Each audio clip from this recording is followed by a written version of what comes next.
and welcome to the Raw Light Podcast. My name is Danielle Baker and thank you for being here today. Guys, I just want to say a big thank you to everybody who reached out to me and said that last episode they really loved and they want to hear more and more and more about different subjects. So it's actually made my life a little bit easier figuring things out as well. So today I'm not going to be too over the top or hectic with anything as I am just recovering from being a little bit unwell. I tend to, when I'm on my period, get really bad headaches, and it's a very big hormonal thing in my body. So, over the next month, I will be talking about it on here. Follow my journey on me going through. I will tell you when I get it because I haven't gotten the stuff and the books and all that sort of thing yet. But when I get it, I will let you know. I'm really excited, and yeah, so basically I've always had trouble with migraines when I've eaten really terribly in my life and I'm on my period. But here's the thing, I actually don't eat that bad, but it's just kind of like you're not getting the right nutrition in your body. So I follow a lady called Nikki Gonda, and I have followed her for a really long time. She's a holistic hormonal coach and nutritionist, and I absolutely adore and love her. I basically started following her years ago when she first started putting her stuff out. The only reason why I know that is because recently she messaged me and was like, "Hey, you're one of my OG followers from like years ago," and I was like, "Yeah, I am. It's really cool." So she's a really cool chick. I'm hoping to actually get her on the podcast. I've sent her a message, so we'll see how she goes and if she gets back to me. But yeah, so basically, over the last couple of weeks before I get my period, I really have to kind of go internal and sort things out. For me, I don't know about everybody else, but it's very much a very spiritual time for me. I have a lot the week before my period that comes out during that month. If I didn't feel aligned with what's happened in that month, I bring it up with my partner. Now, today I feel like it's going to be an everything podcast. So it's going to have a bit of everything in it because I have a bit of pieces to say about a lot of different things. So let's go into first what I was going to talk about is relationships, mainly relationships with your partner.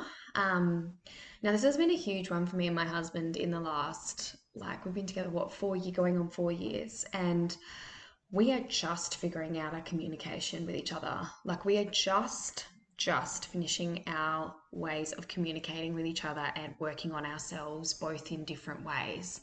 Now, I'm not going to go into it too much because my partner and my life is very private and I respect that very much deeply.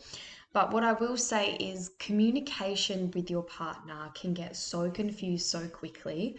And this is why we do the work on ourselves as well, so that we can become one with ourselves and know ourselves really well, enough to the point where we know when we are really fucking up and when our partner is overstepping or we're overstepping their boundaries or those types of things. Now, I know a lot of people, most of us aren't taught boundaries from a very young age. It's just the way that the old generation ran off. You were taught to respect your elders, to respect everybody. You were told to hug and kiss and all those types of things, but we don't really run off that direction. I mean, for my husband and myself, we don't run off that direction anyway. You be polite and you be kind, but you don't have to let other people cross your boundaries. And that goes with your children too, guys. Like, they can't speak for themselves, so you are their main caregiver of boundaries, right?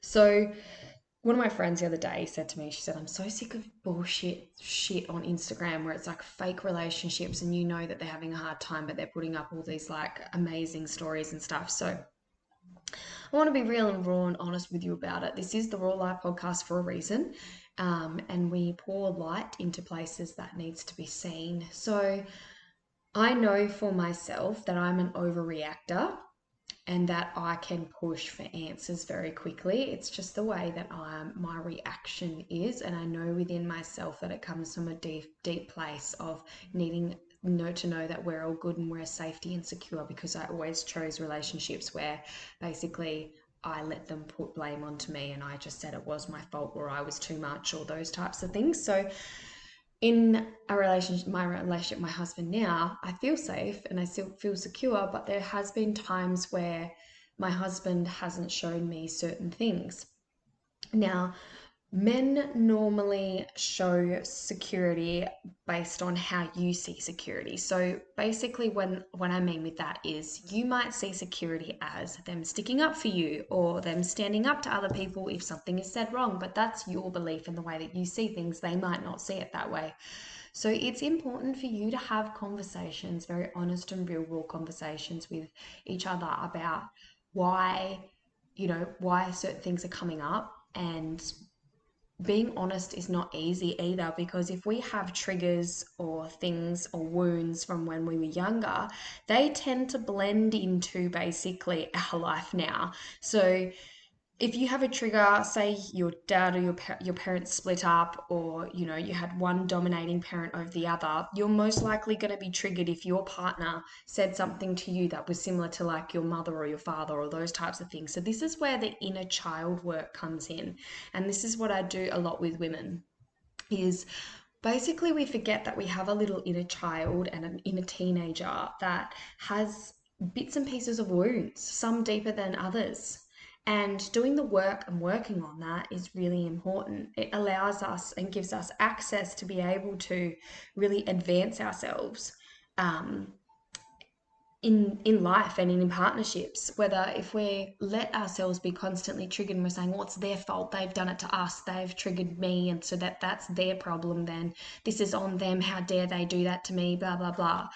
That is a very old way and a very old belief of thinking. Okay, I'm going to be honest, it's a very immature way of thinking. Okay, we are trying to advance ourselves in the world now. We are trying to be better for the next generation. So that does mean we have to do the healing on ourselves and to stop avoiding not doing the healing work. That is super simple as well.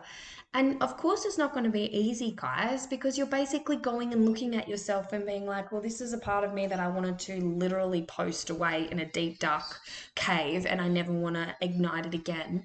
But here's the thing, if you keep doing that, you're going to keep building on years and years and years and years of pain. And then what happens? You know, you start to burst when you're in a relationship. You tell them that's their fault. They're the idiot. They've fucked up. They've done this. They've done that. And you're not taking a look at yourself.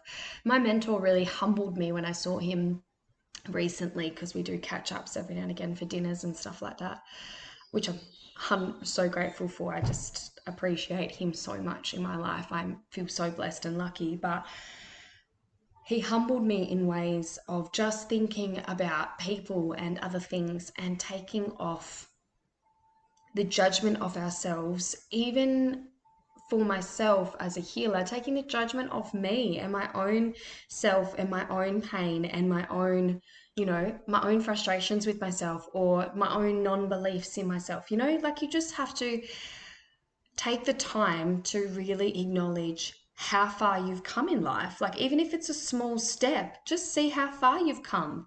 Those are the things that are really, really important in life. It's not the big fancy cars, it's not the big fancy houses or the shoes or the clothes. What is really, really important is seeing how you have evolved this lifetime. What kind of legacy are you leaving for your children? What kind of legacy do you want to leave for your children? These are the things you should be thinking about, not, well, my neighbor's doing this, so I guess I should be doing that. I'm not good enough. They're doing better than me. Look at them. They look like they're doing incredible. They're going on holidays. They've got social media. They're getting money from social media, this and that. There is absolutely so much that people think that they need to be doing when all they need to be doing is working on themselves and finding alignment within who they are within their life. This is something that I've really, really, really honed in on in the last probably 2 years. This is why I haven't done my work in a really long time. I took quite a few years off because I needed to reevaluate. I needed to heal a few things and I needed to really take my ego out of the work that I do. Because in this industry, it's really easy to get your ego up on a high horse. It's really easy to allow your mind to run away with thoughts of, I'm not doing good enough, or I need to be more like this healer, or if I don't speak about this or do this on social media, then I'm not going to be good enough for my clients. You know, the best thing my mentor's ever said to me, and it's stuck with me my whole life. He said to me when I was very young, he said, you know, Danielle, you know, when you can tell that a healer is real is when they have clients come to them. They don't have to promote themselves. They have people come and find them out of nowhere because word of mouth talks, and word of mouth is is like the main. What do you think back in the day happened? People just used to use the word of talk. There was no social media. There wasn't phones back in the day. People just used to talk. So how do you think back in the day people used to get, clients to help people? Or people like us would, there's word of mouth through everyone. That's why word of mouth is so powerful and important. So it's something I personally look out for when I clients are working with people or certain healers that pop up on my feed. I check out and see what they're promoting, how they promote themselves, how they're looking and how they're seeing things and life, because my my world will cross into teaching and teaching healers and teaching and training them to be more evolved instead of sitting on the lower frequency of it and being involved in the democracy of it all. You really have to take yourself out of it, and you really have to realize that we are all here to do something big and something fantastic in our own way. Some of us more than others, but it still doesn't make it unequal. We are all equal and we all are here to make a difference in the world. We're all here to lift the vibration of the earth. We are not here to build our egos higher and higher, like I have crossed paths with so many people when I have been in my own ego, and my ego has done the running for me. So I lived in a nice place in Woodlands. I managed a salon. I had really good friends. We would party every weekend, and then I would still balance it with meditation and yoga, and I would still preach and talk about things like healing and um, knowledge and power and spirituality, and that's all great. But at the time, it was not aligned with me and who I really was. I was struggling with depression again, from drinking so much. Every weekend, I would basically come home and I would really, really, really struggle. I remember one time I was sitting in the shower and I just basically cried and cried and cried. And it was the most, I lived in the most beautiful place, by the way. I literally lived across the road from the lake in Woodlands, but it was like on the highway side, so I could see the other side of the lake. It was absolutely beautiful. It was one of my favorite places, and I'll never forget it. Um, but it was time for me to really take responsibility in my life and to stop messing around. So that was like 23, 24 for me. And the biggest thing I've ever learned in my life, guys, is I would say the greatest lesson I've learned is to take a step back from your mind and your ego as best as you can, because your ego isn't you, and connect back to your heart, because your heart is where you connect back to your soul, which is outside of your body, and your spirit is inside your body.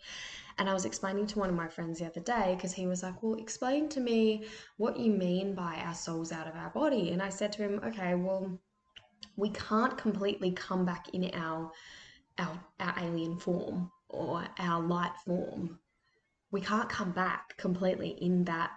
So we have to split off from our soul and leave a part of it out in basically in the universe, or where we're from on whatever planet we're from, to be able to then connect back. So someone like myself and my mentor, because of how strongly we have a desire to help people this lifetime and how strong we are energetically this lifetime, because we needed to be able to channel information and be able to channel knowledge, not just from our higher self, but from different planets and different places, we've had to bring a lot of our soul back.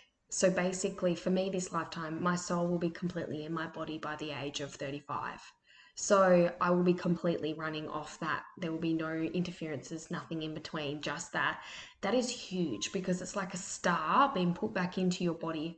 You cannot completely do this straight away. So other people get small glimpses and small access of it. So I've probably come back with, I would say, 80% of mine. And I would say my mentor's come back with nearly all of his. And I would say that um, a lot of people open up 40 to 50%, which is really good. Depending on what their purpose is this lifetime. If your purpose is to become back one with yourself, then it's literally might only take a year or two for you to really start connecting. If you are gifted, everybody is gifted, but I mean, if you are here to do the healing work and those types of things for people, it might take a little bit longer to really align because you have to kind of sift through all the muck that's in between. You got to kind of work your way up to different frequencies. Most people run at a 300 hertz frequency. I run at about 6,000 frequency. That is huge, and there is such a huge difference. Oakley, my daughter, runs above me. She actually runs above me. So when I was pregnant with her, I had a huge upgrade because she was upgrading me. So all you have to do is change your frequency. Dr. Joe Dispenza says this, change your frequency. And this is why, guys, this is why. If you change your frequency, you can go on a different level. You can also attach yourself to different soul people in this group. So if you keep working on yourself and you become the highest frequency of yourself, you basically can call in your soul family that you have done many, many lifetimes with. So my husband is my ultimate soul partner. We chose to come back together this lifetime. I've said that before, but this is our last lifetime together, which is really sad as well, like really, really sad. But that is just a quick rundown on what it is to have your soul outside of your body and have your spirit inside of your body, and connecting through your heart and your base is how you can basically connect back to yourself and align with yourself. And I teach this to my women in the work that I do, which is super powerful because you're allowing yourself to come back home basically, and it's the most beautiful feeling when you eventually feel just so solid and at home with yourself. So this is just, like I said, a very flowy podcast today. I'm just going off a few things that I feel like just needs to come and be spoken about and be advanced about. It's a very gentle podcast today because my brain still feels like it's having a mega upgrade at the moment. And like I said, my hormones have been out of balance since having Oakley. Another thing that another person asked me the other day that I will talk about is one of my close friends said to me, so I just found out that, she was like, I just found out that I'm not from this planet. And I was like, yeah, okay. And she said, so like, I think I'm from this planet that like has like lots of trees and it's like a forest planet. And I was like, yeah, that most of them do have forest on them. Most of them have life on them. This is the only place that is basically the most densest place in the universe. One of, I will say. So yeah, it's very interesting. There is another thing that I wanted to quickly touch base on, and it's about, I'm just taking my time with this, so just give me a second to just gently connect into it a little bit more. It's about the gentleness and expansion of the body, that we forget that our body unit can be a really powerful tool, and we allow ourselves to be stuck in the everyday momentum and the everyday rush instead of helping ourselves evolve, so that even if we do feel anxious during the day, we tap back into ourselves every morning and every evening, and we come home to ourselves.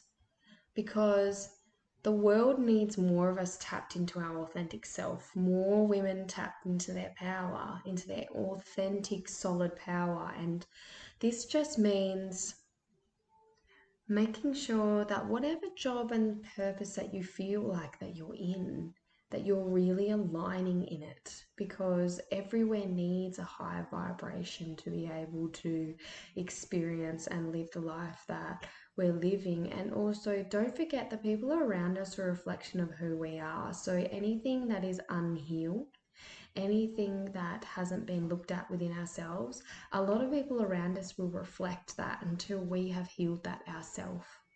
And it's a funny thing, isn't it? So if you stepped into a partnership with a soulmate like myself, we mirror each other constantly. And it has been very challenging at times because both of us can be mirrored different things. And it's really, really important for both of you to heal whatever you need to. But our jobs need more of a higher vibration. They need more of the knowledge that you have, need more of the expansion, the ideas, and also we need more business women. We need more women stepping into their own work, and whether that is being a mum like myself, that is literally all day, every day, and then just popping on here to do a podcast, and then I do client calls at nighttime, or it's a person that puts their child in daycare and does their job full time because that's something that they're passionate about as well. They love being a mum, but they're also very passionate about their work. There is no right or wrong in this world. There is no judgment that is needed on ourselves and others. Judgment is the biggest way to pick up on energy. I did talk about this on my story. I got that from my mentor. He literally, he asked me how I was going with my work and things, and we always do like a check-in when I normally have an appointment. But because we caught up personally with my husband recently, he said, Danielle, you haven't been taking on people's energy because you're not judging them. There's no judgment. There's absolutely no judgment from you. And judgment isn't just by looking at somebody or judging what they're wearing. It's if somebody is crying, you are judging the situation if you're taking on that sad emotion for them. You have to be super neutral in life. And it doesn't mean you have to be a statue, but to not take people's energy on, you just have to stay as a really, really, really stable person and a person that doesn't judge others. And it really changed my perspective on myself and my life and where I want to go and what I want to do with my work.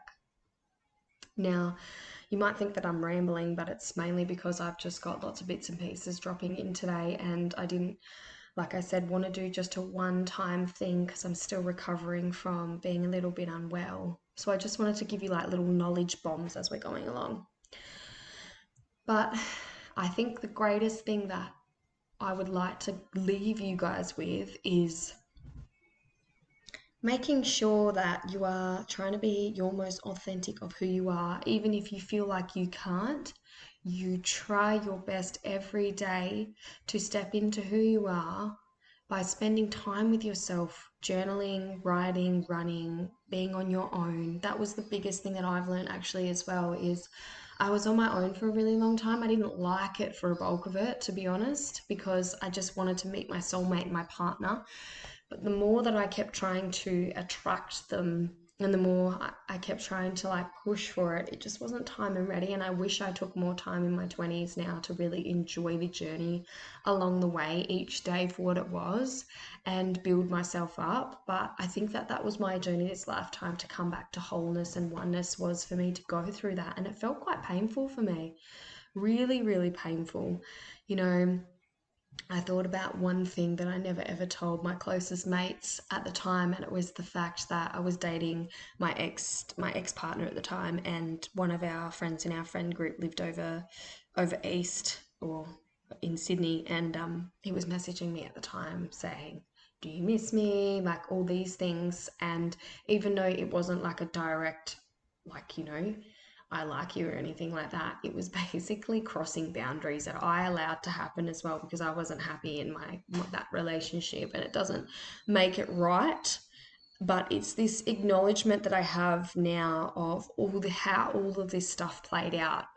I'm a massive, massive thinker about the past, and you can't change it, but I just go over certain things and I go over certain ways in my head and how I could shift and change it. But basically, I look back now and I was like, that was really a start of something that got me hooked onto this person, because we had a karmic relationship in another lifetime for a really long time and made me basically look like a dick. And one of my girlfriends recently was like, no, he's the dick for doing it to you, like letting you be led on that whole time that you guys had. It was about 3 to 4 years. We were just like on and off. I'd sorry, about 3 years was like on and off, and different things happened. And, you know, I should have really known my self worth and I really should have stepped out of it. But it just makes me really realize now in my life and where I'm at with my beautiful husband and my beautiful daughter that we all go through challenging times in life and we all go through pain, and it doesn't mean that you can't heal from it. The more that I've actually felt pain is the more that I've actually been able to tolerate things now. So, like cold water showers, I can tolerate super easy. Getting tattoos, getting piercings, not that I'm going to anymore anytime soon anymore, but I can tolerate pain quite well. I know how to work through it really, really well. So, like getting massages and my body's really painful, or going to the chiropractor, or those types of things, because I've built my pain threshold up from my spiritual body to my physical body. And going through the depth of what I've gone through to become of who I am today has been really deep, really, really, really, really deep. I'm talking waking up in the middle of the night and feeling like I'm having deep nightmares and screaming, to feeling like I've connected in with Aboriginal ancestors, and them coming into my dreams and me waking up screaming from the pain that I feel from them, to um, yeah, basically being able to sense and feel everyone and everything. So it's just, your journey is your own and it's there for a reason. And I know why mine has been mine for so long, because of the work I'm about to step into in the next couple of years. And it's going to be a big couple of years for me. And I'm glad that you're here to be along the journey, because it's something so special and so unique to me to be able to share this journey with you. It gets me all emotional because I feel this emotion behind it. Like, I've spent years and years preparing to be able to step out and help people with the knowledge that I have from the lives that I've lived, from the upgrades that I'm getting now. I just feel so solid within my work and where I'm going. And guys, podcasting isn't actually that easy, because like right now I'm like, did I just ramble on for the last 27 minutes? Or did I give you good pieces of information that you can pick and choose to listen to if you choose to? But yeah, I'm going to leave it there. But I just wanted to say thank you so much for your support, and thank you so much for constantly showing up for me each week. I think last week was the highest ranking week that I've had of people listening to my podcast, and it means the world to me. So please, like I said, please rate this podcast. Please tell people about it. If you hate it, if you like it, don't care. Just tell people about it. Tell people about how shit it was. Tell people about how good it was. There's a purpose behind it. So thank you guys so much for being here. And I will see you next week. I'm going to do the creative podcast next week. Everybody has been asking me for a creative episode, and then I'm going to do a boundaries episode. So I'm really excited, guys. Thank you for being here and sending you all so much love.